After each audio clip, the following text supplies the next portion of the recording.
नमस्कार। तो हम सेक्टर्स ऑफ इंडियन इकोनॉमी यानी चैप्टर 2 क्लास 10th का आज स्टार्ट करने वाले हैं। हम चैप्टर 1 कर चुके हैं। चैप्टर 1 हमारा था डेवलपमेंट, जिसमें हमने डिफरेंट डेवलपमेंटल एस्पेक्ट्स को स्टडी किया था। बहुत सारे टॉपिक्स थे हमारे, हम कंट्रीज़ को कैसे कंपैरिजन करते हैं।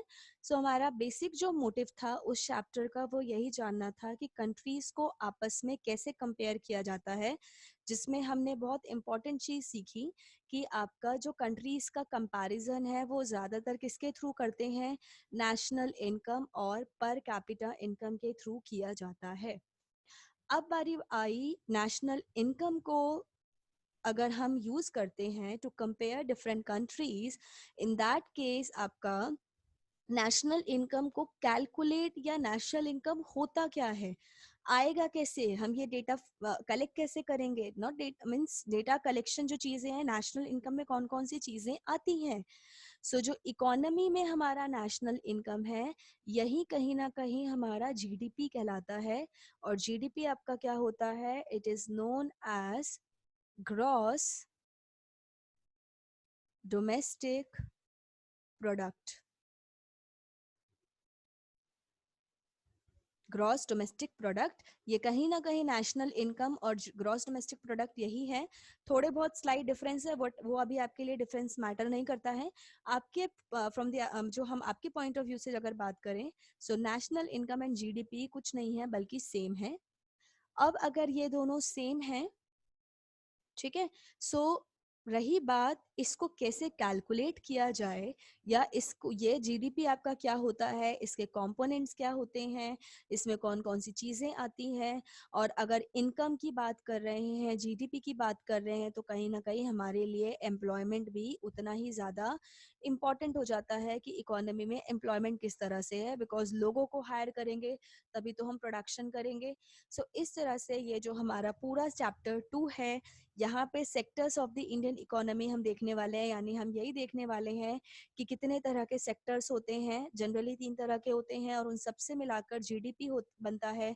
जीडीपी को कैसे कैलकुलेट किया जाता है, एंड फिर हमारे यहाँ पे जीडीपी का क्या सिचुएशन है, एम्प्लॉयमेंट की क्या कंडीशन है, और उसमें एम्प्लॉयमेंट में कौन कौन सी प्रॉब्लम्स हैं एंड सो ऑन। तो हमारा जो बेसिक मोटिव है इस पूरे चैप्टर का वो यही है, बिकॉज हमने प्रीवियस चैप्टर में देखा that GDP and national income is an important topic, एक important criteria है। और per capita income को निकालने के लिए नेशनल इनकम का होना important है। एंड नेशनल इनकम किन चीज, इनके कंपोनेंट्स क्या है, जीडीपी जो आपका है, national income and GDP is almost the same thing. So इसके बारे में हम आगे कितना डीपली स्टडी कर सकते हैं, वो हमारा सेकेंड चैप्टर उस पर फोकस करता है। ठीक है, आई होप आपको इस चैप्टर की स्टार्टिंग समझ आ गई होगी।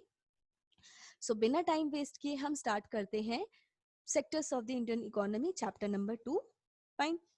सो सबसे पहली चीज आप ये देखो, जब हम बात करते हैं किसकी, प्रोडक्शन की, राइट, हम प्रोडक्शन की बात कर रहे हैं, जो हमने पहले वाले टॉपिक में देखा भी था। And production is the very important economic activity जो काफी ज्यादा मैटर कर जाती है। सो प्रोडक्शन, सबसे पहले हम कौन से सेक्टर को देखते हैं, हमारी जो सबसे ज्यादा जरूरत होती है वो हम देखते हैं एग्रीकल्चरल गुड्स।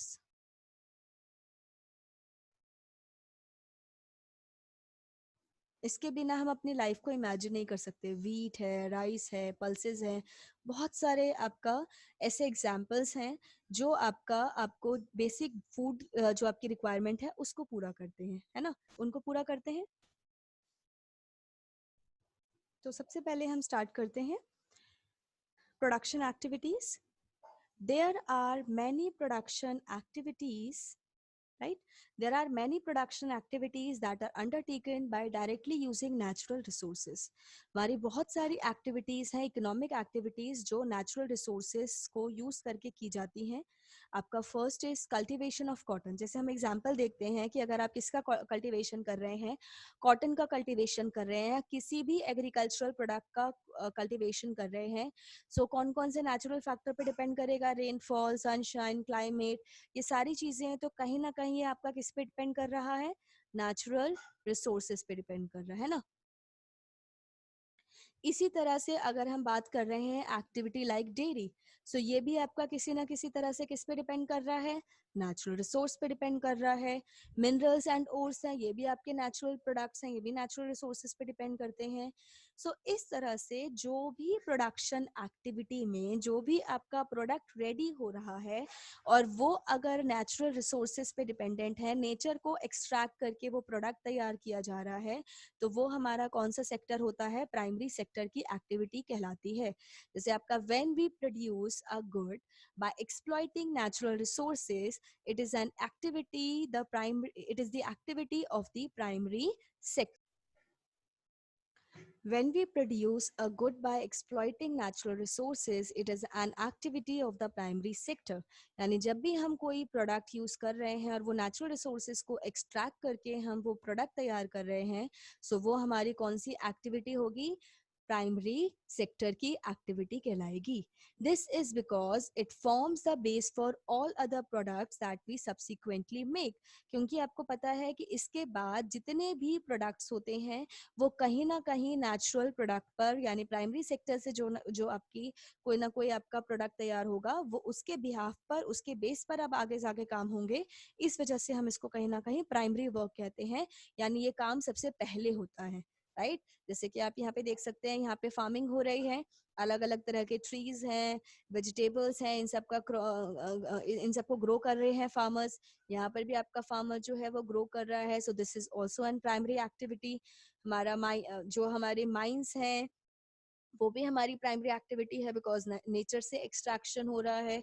और आपका डेयरी का काम है, या जितनी भी चीजें हैं जो डायरेक्टली नेचर से रिलेटेड है, नेचर को एक्सट्रैक्ट करके की जा रही है।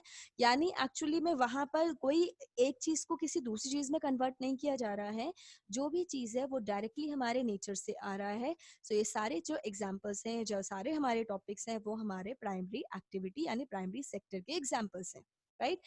So since most of the natural products we get are from agriculture, dairy, fishing, forestry, and this sector is also called agriculture and related sector because majority की जो activities है वो हमारी agriculture पे depend करती है, इसीलिए इसको कहीं ना कहीं हम agriculture and related sector भी कहते हैं, और कई बार maximum इसको लोग agriculture sector भी कहते हैं। So this is all about our primary sector, जो पूरी तरह से किस पे डिपेंड करता है, ये हमारा पूरी तरह से डिपेंड करता है नेचर पर।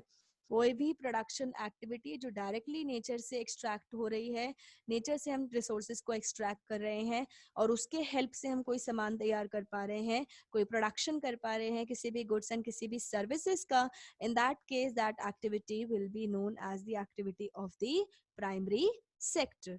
आई होप ये आपको क्लियर होगा, वैसे 9th में हमने किया भी है। तो फटाफट से हम नेक्स्ट टॉपिक पे मूव करते हैं, and it is the secondary sector. अब बारी आती है, जैसे कि हमने अभी डिस्कस किया कि हमारी जितनी भी फार्मिंग से रिलेटेड काम है, यानी जितने भी हम एग्रीकल्चरल प्रोडक्ट्स प्रोड्यूस करते हैं, वीट है, राइस है, पल्सेस हैं, डेयरी है, फॉरेस्ट्री है, फिशिंग है एंड सो ऑन। आप देख रहे होगे कि ये सारी चीजें कहाँ से आ रहा है, ये सारा सामान नेचर से आ रहा है।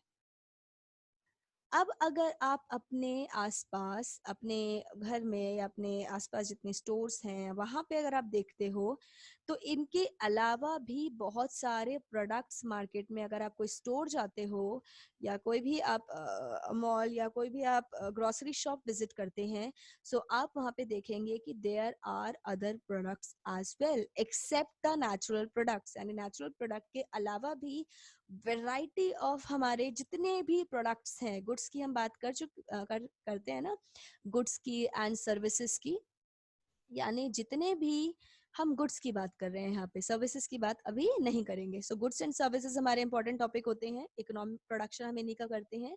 सो जो हमारे गुड्स होते हैं, ये गुड्स जो है आपका, ये आपका या तो ये हमारा प्राइमरी सेक्टर का है, यानी वो नेचर से डायरेक्टली आया है, और इसके अलावा जितने भी गुड्स होते हैं, जितने भी प्रोडक्ट्स होते हैं, वो कौन से सेक्टर के पार्ट होते हैं, वो हमारे सेकेंडरी सेक्टर का पार्ट होते हैं, दैट मीन्स प्राइमरी सेक्टर के जितने भी प्रोडक्ट्स हैं उनके अलावा ऑलमोस्ट सारी चीज़ें हमारी कहीं ना कहीं सेकेंडरी सेक्टर का पार्ट होती है। आप मोबाइल यूज़ कर रहे हैं, आप लैपटॉप यूज़ कर रहे हैं क्लासेस लेने के लिए, ऑनलाइन क्लासेस के लिए, आपके पास बेड है, आपके पास जितने भी गैजेट्स हैं, आप मैगी कंज्यूम कर रहे हैं। सो जितनी भी चीज़ें आप एक्सेप्ट नेचुरल प्रोडक्ट्स, जो मैक्सिमम चीज़ें आप यूज़ करते हैं, टीवी है, फ्रिज है, मोबाइल है, पेन है, नोटबुक है, ये सारी जो एक्टिविटीज़ होती हैं, ये हमारी कौन से सेक्टर की एक्टिविटीज़ कहलाती हैं? ये हमारी सेकेंडरी सेक्टर की एक्टिविटीज़ कहलाती हैं। यानी कहीं ना कहीं यहाँ पर एक प्रोडक्ट को, कोई ना कोई एक प्रोडक्ट होगा और उसको दूसरे प्रोडक्ट में कन्वर्ट किया जाता है। This is also known as manufacturing. जो हमारा यहाँ पर सेकेंडरी सेक्टर में होगा कि एक प्रोडक्ट को उसमें बहुत सारी चीज़ों का यूज़ करके, बहुत सारे आपके इनपुट्स या बहुत सारे मटेरियल्स का यूज़ करके एक दूसरे गुड में उसकी फॉर्म ले लेता है, एक दूसरी चीज़ तैयार करता है। सो वो हमारी कौन से सेक्टर की एक्टिविटी कहलाती है? सेकेंडरी सेक्टर की, जो हमारी सेकेंडरी सेक्टर की एक्टिविटी कहलाती है। सो यहाँ पर हमेशा कहीं पे भी नेचर की हम बात नहीं कर रहे हैं।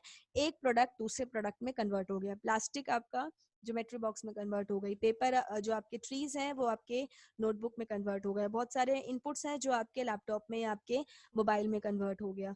ठीक है, आप मैगी खा रहे हैं तो आपके जो भी आपके फ्लावर यूज हो रहे हैं या जो भी उसके इनपुट्स यूज हो रहे हैं, मसाले यूज हो रहे हैं, वो आपके मैगी में कन्वर्ट हो गए, एंड सो ऑन। सो इस तरह से जब आपका एक प्रोडक्ट को यूज करके किसी दूसरे प्रोडक्ट को तैयार किया जाता है, वो हमारी सेकेंडरी सेक्टर की एक्टिविटी होती है। क्लियर है? रीड करते हैं एक बार इसको। The secondary sector covers activities in which natural products are changed into other forms through ways of manufacturing that we associate with the industrial activities। को हम industrial activity कहते हैं। यहाँ पे industries होते हैं और industrial product होते हैं। So the product is not produced by nature but has to be made, and therefore some process of manufacturing is essential। So this could be in a ये factory हो सकती है, workshop होती है, या home घर पे भी हम वो सामान बना सकते हैं। फॉर एग्जाम्पल आपका क्या है? Using cotton fibre from the plant we spin yarn and weave clothes. तो हम जब भी क्लॉथ्स बनाते हैं using fibres, so this is known as the activity of secondary sector और इंडस्ट्रियल एक्टिविटी। शुगर केन को जब हम किस में कन्वर्ट करते हैं? शुगर और जैगरी में कन्वर्ट करते हैं। So this is the sugar cane is the product of primary sector, primary sector का ये प्रोडक्ट है। इसी तरह से कॉटन फाइबर हमारा प्राइमरी सेक्टर का प्रोडक्ट है, लेकिन जो शुगर यहाँ पे जैगरी है, शुगर केन से जो बनी है, it is the product of secondary sector. जो हमारे क्लॉथ्स बने हैं, it is the product of secondary sector. We convert earth into bricks and use bricks to make houses and buildings. So again, this is the product of the secondary sector. So can you imagine your life without the secondary sector? Imagine your life. Just take a few minutes and imagine करो कि आपके पास सिर्फ primary sector की चीजें available है, कोई machinery available नहीं है, कोई आपकी एक प्रोडक्ट को दूसरे प्रोडक्ट में कन्वर्ट नहीं किया जा रहा है, nothing is like that. Imagine हो गया? पुराने जो हमारे एंसेस्टर्स होते थे, उनकी तरह से कुछ लाइफ होगी जहाँ पे बहुत बेसिक जरूरतें हम जो है वो खुद नेचर से पूरी कर रहे हैं। So this you can see from this you imagination, you can see the importance of the secondary sector in our life. यानी सेकेंडरी सेक्टर अगर आप आसपास अपने चारों तरफ नजर डालते हैं, तो जितने भी चीजें हैं खाने की चीजों के अलावा, मैक्सिमम चीजें सेकेंडरी सेक्टर का प्रोडक्ट है। और अगर ये सेक्टर ना हो तो आपके पास आसपास जो भी फैसिलिटीज जो है वो अवेलेबल नहीं होंगी, राइट? सो आई होप आपको इमेजिनेशन से समझ आ गया होगा कि सेकेंडरी सेक्टर, इंडस्ट्रियल सेक्टर कितना ज्यादा इम्पोर्टेंट है हमारे लिए। डन? ओके। सो हेयर, यहाँ पे कुछ मशीनें हैं, कुछ काम कर रहे हैं। बिस्किट्स हमारे जो बनते हैं, ये आपका एक तरह से सेकेंडरी सेक्टर की एक्टिविटी है। ब्रिक्स वगैरह बन के घर बन रहे हैं। ये आपकी शुगर को कन्वर्ट, शुगर बनाने वाली मशीनरी है। सो इन सारी चीज़ों से हम क्या कर सकते हैं? सेकेंडरी सेक्टर की एक्टिविटीज होती हैं जहाँ पर एक चीज़ को दूसरी चीज़ में कन्वर्ट किया जाता है, and there is no nature involve in this sector, right?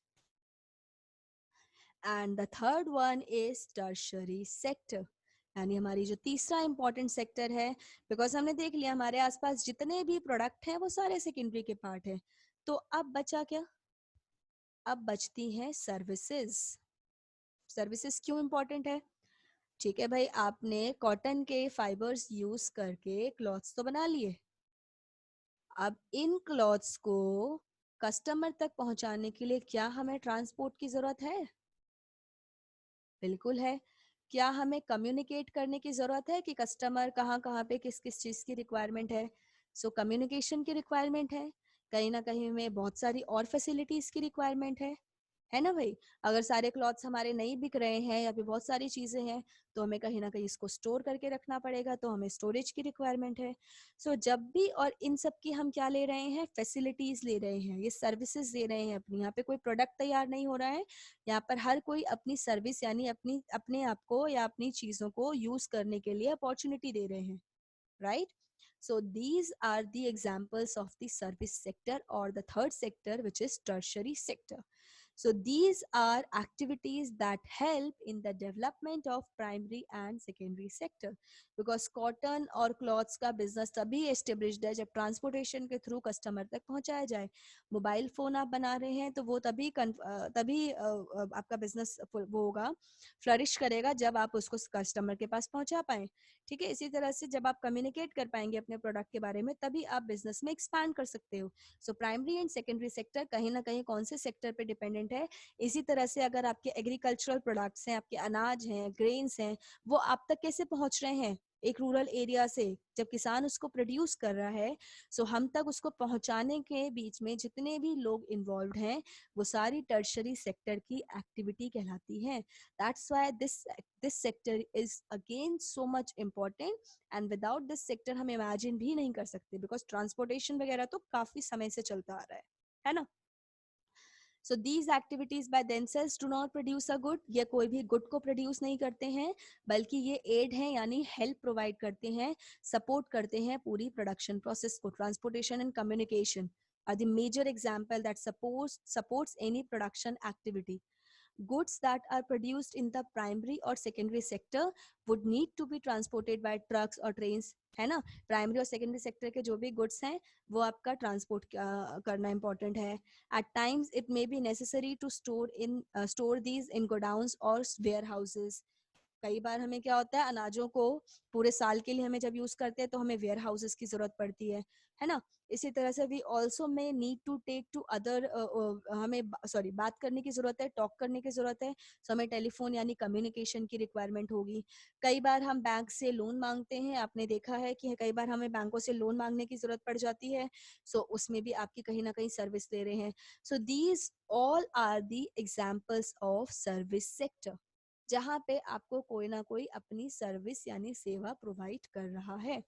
So the storage, communication, banking, trade are the some examples of tertiary activities. Since these activities generate services rather than goods, the tertiary sector is also called the service sector, right? यानी ये हमारा service sector भी कहलाता है। So here you can see warehouses, ये क्यों good produce नहीं कर रहा है? आप अपना सामान लाएंगे, इस वेयर हाउस में स्टोर करेंगे, एक पर्टिकुलर टाइम के बाद एक फीस पे करेंगे, अगर प्राइवेट है तो, फ्री नहीं है तो, एंड फिर कुछ टाइम के बाद, कुछ महीनों के बाद आप अपना प्रोडक्ट यहाँ से निकाल लेंगे, यानी आपने कुछ समय तक इनकी सेवाएं इस्तेमाल करी। इसी तरह से ट्रांसपोर्टेशन, आप सिर्फ सामान को एक जगह से दूसरी जगह ले जा रहे हैं, सो आप सिर्फ इनकी सर्विस यूज कर रहे हैं, कोई प्रोडक्ट तैयार नहीं हो रहा है। ठीक है, इसी तरह से हम कम्युनिकेशन कर रहे हैं, तो मोबाइल फोन्स हैं, टेलीफोन्स हैं, इंटरनेट है, आजकल तो डिजिटल जमाना है, तो बहुत सारे मेथड्स हैं, टूल्स हैं जिसके थ्रू हम कम्युनिकेशन करने की कोशिश करते हैं। सो ये आपका अगेन कोई प्रोडक्ट नहीं दे रहा है आपको, इंटरनेट प्रोडक्ट नहीं देता है, इंटरनेट आपको सर्विस देता है। जब आप किसी को कॉल करते हैं तो जो टेलीकम्युनिकेशन कंपनीज हैं, ये कोई प्रोडक्ट नहीं देती हैं, ये आपको सर्विस देती हैं। इसी तरह से बैंक में जब आप पैसे डिपॉजिट कर रहे हैं, बैंक से अगर आप लोन ले रहे हैं, तो बैंक भी आपको कोई सामान नहीं दे रहा है, बैंक अपनी सर्विसेज आपको प्रोवाइड कर रहा है, right? So that's why these things are known as service sector, और ये हमारी टर्शरी सेक्टर की एक्टिविटीज कहलाती हैं। कुछ और एक्टिविटीज भी हैं, जैसे जितने भी प्रोफेशनल्स होते हैं ना, टीचर्स, डॉक्टर्स, वॉशरमैन, आपके जितने भी प्रोफेशनल है जहाँ पे आप उनकी हेल्प लेते हैं, सीए हैं, टीचर्स हैं, हम आपको पढ़ा रहे हैं, तो हम आपको क्या प्रोवाइड कर रहे हैं? हम आपको सर्विसेज प्रोवाइड कर रहे हैं। सो जितने भी लोगों की आप सर्विसेज लेते हैं, जैसे आप ड्राई क्लीनर की शॉप पे जा रहे हैं तो आपके क्लॉथ्स ड्राई क्लीन हो रहे हैं, आप आयरन वाले के पास जा रहे हैं, आपके क्लॉथ्स आयरन हो रहे हैं तो वो अपनी सर्विसेज दे रहा है। इसी तरह से आप अपनी एसी को मेंटेनेंस कराते हैं या उसकी कोई भी प्रॉब्लम होती है तो वो पर्सन आपके पास आता है, ठीक करता है, यानी वो आपको सर्विस प्रोवाइड कर रहा है। सो जितने भी प्रोफेशनल्स इन्वॉल्व हैं वो सब आपको क्या प्रोवाइड कर रहे हैं, सर्विसेज प्रोवाइड करते हैं। सो ये सारी एक्टिविटीज भी हमारी सर्विस सेक्टर के अंडर आती है। ठीक है। आजकल हमारा, जैसा मैंने इंटरनेट बोला, सॉफ्टवेयर्स हैं, कॉल सेंटर्स हैं, एटीएम है, इंफॉर्मेशन टेक्नोलॉजी है, ये भी हमारा सर्विसेज प्रोवाइड करती हैं। इंटरनेट है, इंटरनेट वगैरह, ये भी आपको कहीं ना कहीं सर्विसेज प्रोवाइड कर रही हैं। सो आपका टर्शरी सेक्टर की एक्टिविटी कहलाती है। सो हमने बेसिकली 3 तरह की एक्टिविटीज देखी हैं: प्राइमरी, सेकेंडरी एंड टर्शरी। जितने भी गुड्स एंड सर्विसेज का प्रोडक्शन होता है, अगर डायरेक्टली नेचर से इन्वॉल्वमेंट है तो प्राइमरी, अगर किसी एक प्रोडक्ट को दूसरे प्रोडक्ट में कन्वर्ट किया जा रहा है तो सेकेंडरी, और जहाँ पे इनविजिबल चीजें हैं, आपको कोई भी चीज मिल रही है, आप उसके लिए पे वगैरह कर रहे हैं लेकिन आपको कोई प्रोडक्ट नहीं मिल रहा है, तो वो कौन से सेक्टर की एक्टिविटी है, वो हमारी सर्विस सेक्टर की एक्टिविटी है। ये तीनों ही सेक्टर इतने ज्यादा इंपॉर्टेंट होते हैं और आपस में इतने ज्यादा इंटर रिलेटेड होते हैं कि आप नहीं सोच सकते कि एक के बिना भी कुछ पॉसिबल है। यहाँ पे हर एक की लाइफ में उतनी ही ज्यादा इम्पोर्टेंस होती है, because without natural goods secondary sector अधूरा है। बिकॉज कई हद तक सेकेंडरी शुगर प्रोड्यूस हो रही है, क्लॉथ्स प्रोड्यूस हो रहा है, ठीक है, फर्नीचर्स वगैरह बन रहे हैं, तो बिना प्राइमरी के, बिना लकड़ी के आप फर्नीचर नहीं सोच सकते, बिना फैब्रिक्स के आप क्लॉथ्स नहीं सोच सकते, और जितने भी हमारे खाने पीने के आइटम्स हैं वो भी आपका बिना प्राइमरी के आप नहीं सोच सकते। So again these those two sectors are interrelated, और ये दोनों ही सेक्टर का ओवरऑल जो डेवलपमेंट है, जो ओवरऑल काम है, वो इस पे डिपेंड करेगा। बिना ट्रांसपोर्टेशन के, बिना बैंक के, बिना वेयर हाउसेस के आप नहीं सोच सकते कि ये दोनों सेक्टर काम करेंगे, और आप बिना प्रोफेशनल्स के आपकी लाइफ कैसे वर्क करेगी आप वो भी नहीं सोच सकते। सो कहीं ना कहीं these 3 sectors are interlinked, interdependent, and हर सेक्टर की उतनी ही ज्यादा हमारी लाइफ में इंपॉर्टेंस है। बिना किसी भी सेक्टर के हमारी लाइफ नहीं चल सकती। हमारी लाइफ के लिए तीनों ही सेक्टर की एक्टिविटीज इक्वली इम्पोर्टेंट है, उतनी ही मेजॉरिटी, जो उतना ही ज्यादा इम्पोर्टेंट होती है हमारी जो भी एक्टिविटीज हैं या जो भी सेक्टर्स हैं। ठीक है। आई होप आपको ये प्राइमरी, सेकेंडरी एंड टर्शरी जो टॉपिक सेक्टर्स हैं, इनका डिफरेंस इजीली क्लियर हो गया होगा, बिकॉज आगे चल के हम इनका इस्तेमाल करने वाले हैं, प्राइमरी, सेकेंडरी एंड टर्शरी का। ठीक है। सो आई होप आपको टॉपिक क्लियर होगा। Primary, secondary and tertiary activities, there are three sectors in any economy. So Indian economy के लिए भी हमारे 3 सेक्टर्स हैं: primary sector, secondary sector and tertiary sector. अगर आपको वीडियो अच्छी लगी है तो प्लीज लाइक करना ना भूलें। Thank you so much.